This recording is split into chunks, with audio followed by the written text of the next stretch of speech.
What's up guys, we just got some news coming in for Google's mid-range device. It will be called the Pixel 3a and it will have a small 5.6 inch OLED panel, which is pretty great. So let's jump into the specs here. It will have a 1080 by 2220 resolution display that will be 18 by 5 by 9 aspect ratio, which is going to be looking like it's not going to have a visible notch, so that's going to be pretty good.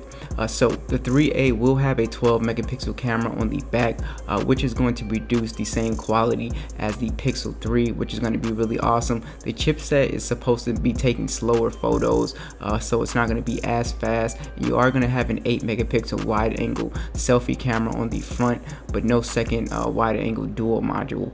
So you are going to have the Snapdragon 670 processor with 4GB of RAM and 64GB of storage. So they're both going to feature the eSIM and the Titan M security chip, so that's going to be really awesome. And the XL model of this version will have a Snapdragon 710 instead of the 670, so it will have 18 watt fast charging over USB Type-C and a 3000 milliamp battery. So it's looking like a pretty good phone, so I'm guessing it's going to be priced a little under 500 hopefully. So I'll keep you guys updated and I'll catch you guys in the next video.